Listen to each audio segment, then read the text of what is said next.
These are going to be my notes and reflections on Chapter 8 of B.J. Penn's autobiographical Why I Fight. Chapter 8 is entitled Entering the Octagon, and this is the chapter where it gets really fun for a modern day reader in the age of the internet. And I'll get into the reason why, but anyway, this is the chapter where he is beginning his UFC career. He has been recruited to fight a guy named Joey Gilbert in UFC 31, which is going to take place in Atlantic City. And he's training with his guys at the American Kickboxing Association, the whole like Frank Shamrock and Mendez and all those guys, and preparing for the fight. And it comes really fast, and I think he's getting, him and this Joey Gilbert, they're not big names, but for both of them this is their first fight in the UFC, and he's not getting paid too much, $1,500 to fight, and $1,500 if he wins, which BJ looks at as like huge because he's not used to being paid to fight at all. And he's excited for the whole thing, and before he knows it, he's shipped out to New Jersey, and he brings his whole group with him, his brothers and all of that, his group from the Kickboxing Association. It turns out that Frank Shamrock is actually MCing, calling the fight, and so in doing that he's able to kind of like generate a lot of hype for BJ, talking him up as an announcer. And when it comes time for him to go and fight, he talks about how, he was in the back room. He said it wasn't really like very professionally set up back there. Might have either been just the location or just because they hadn't really figured all that stuff out with the UFC yet, but there was just like a big room that was divided by a curtain, and on one side are the group, the red corner fighters, on the other side is the blue corner fighters, and he was in the room with guys like Chuck Liddell, and I think he said maybe Matt Serra was in there. I know Matt Serra fought, and his buddy Tony D'Souza, who was one of his BJJ buddies that would go with him in the group to the Moondales. And anyway, so he's waiting in that room. I think Tony D'Souza goes to fight first. He wins, which kind of gives him a little pump, but then BJ's being called out right away. He starts making his way, and I guess right before he steps out to appear before the UFC audience, he's really tearing up, but it's like tears of like he can't believe this is where he has come to be this person that is going out to fight professionally in front of this whole crowd of fans and stuff. This is who he's become as a real champion fighter and such. But he wants to be a champion in UFC terms too, and in his mind it's just this one fight. In his mind he just wants to win this fight. That's all he wants, and that's all he wants out of the UFC. And so he's kind of getting teared up, but he collects himself, and he hustles down through the crowd. He said the crowd was really good. Fans were yelling. They already knew his name and stuff, knew what he was about, and were cheering him on. He goes right into the cage. He says, next thing he knows, the ref is calling him out to fight, and he goes after this Gilbert guy,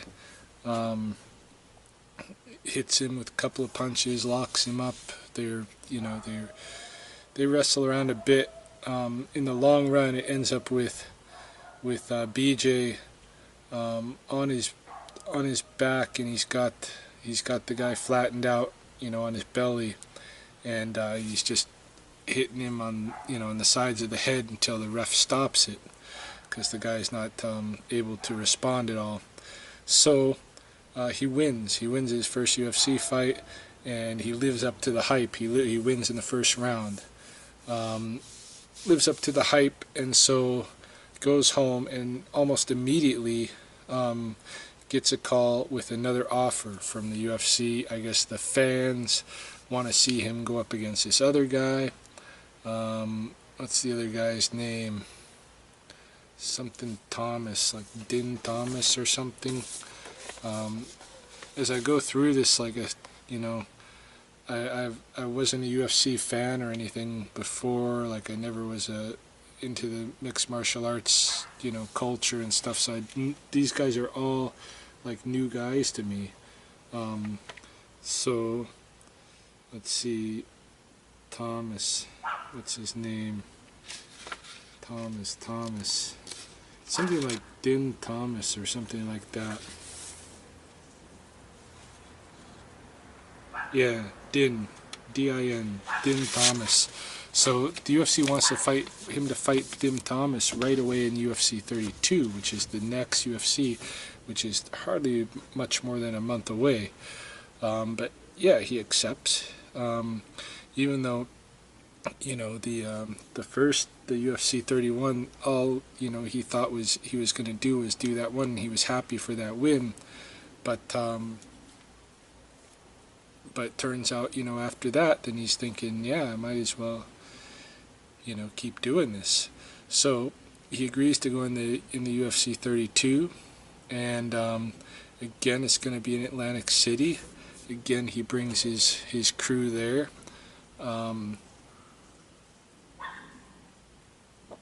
This one's a little bit different. He is actually placed as not the top kind of marquee fight, but the next one down, or they're kind of like sharing the marquee position. And so there's a lot more hype. After he gets to New Jersey, I think they send him to Manhattan. He goes to some event at ESPN in Times Square. He sees, billboards with his name, with his pictures and all that stuff in Times Square. It's like blowing his mind that this is the guy he's become. But he really sees, this is what is becoming of the UFC under its new ownership. That even though, they spend like just $2 million to buy the UFC, they're putting a lot of money into the promotion of it and building it, big. And he's excited to be a part of this. And so he does his promotional bit at Times Square, goes back to Jersey, and is ready to go in the fight. And again, this fight, he wins in the first round. And I believe he wins by a knockout in the first round. And so again, it's a real he wins by a knockout with a knee, in fact, in the first round. So again, it's a real exciting thing for him. And he goes to one of the after parties, not really into the after parties, but he goes to one of them anyway. And I guess, and this is how the chapter comes to a conclusion, some guy bumps him, just to kind of like mess with him.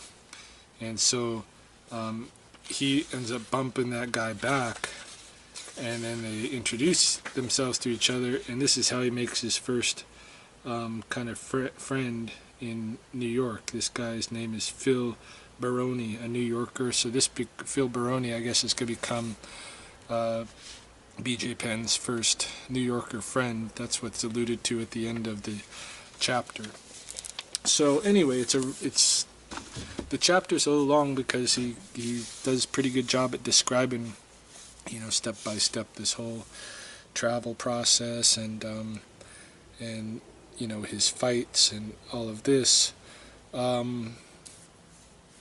What made it, particularly exciting chapter for me was, at this point, you can go online And if you got the UFC Fight Pass and you're on UFC.com or UFC.ca and you got Fight Pass, you have access to the fight library, and you can watch these fights as you're reading the chapter, which is what I did, and that was really cool. Getting to see, reading the chapter first, reading the first fight, and then going to watch the UFC 31 fights, and seeing all of these people that he's talking about, hearing the announcing, just like he talked about, watching his fight, how he described it and how it plays out. Got to see this D'Souza guy, this Tony D'Souza's fight, who I heard his name over and over again in some of the chapters of the book, but didn't have a mental image of who he was. Now I do, and that's pretty cool. And being able to actually see this guy fight, realizing this is a scary looking dude, and then watching Matt Serra fight. I think he fought Shoney Carter in that same one, and that was kind of neat because I had seen a season of Tough where Matt Serra and Shoney Carter are on the same team, and they were kind of like had this thing going on because they had fought before, and it turned out it was during this UFC 31, this whole thing. Watching Chuck Liddell's fight, I mean, it was neat to see all of these guys that he's describing in the chapter and watch all their fights and go through that, and then continue reading in the chapter and go through the UFC 32 and then watch the UFC 32 fights. I mean, that was really neat. And when you watch the actual fights and see these guys, well, especially paying attention to BJ, and his whole body language is just something, because these other guys, some guys, when they're coming out of the locker rooms to go down to the octagon, some of them really kind of like strut and take their time and this kind of thing. Some of them, kind of march down pretty quick. But BJ is fast. When he comes out, he runs down, pretty much throws his clothes off, and is right in there and is just ready to fight right now. And he has a really calm fighting demeanor. He's not trying to give anybody like a mean look or anything like that. He's just ready to fight. And it really, to me, like being able to see his facial and body expressions and that kind of thing adds so much to this biography, and seeing where his head is at that time. And this is just obviously really an intense time for him, and he's completely into it. I mean, in almost a meditative way, I would say. His head is 100% right there in what he's doing, and it's very clear by his body language and by the way he enters the ring, and he's just ready to go. And he does his business there perfectly. And so it's pretty amazing, and I think I'm going to get a kick out of the rest of this book now, because I can follow along with the fights as I'm reading, and that's pretty neat. So I don't have too much really reflectively or critically to say here, other than what I just said, that he's obviously meditatively so in the moment, and the moment is big. It's life-changing for him, and he is caught in a wave of something that's really big going on commercially at the same time, and I can just feel the whole excitement of it. And it's cool to see somebody that's just right there at their moment, and and their moment is a cultural moment, and they're so in tune with it. I mean, that's really neat. So I'm going to continue reading chapter 9 and watch those fights, and enjoy the rest of the book.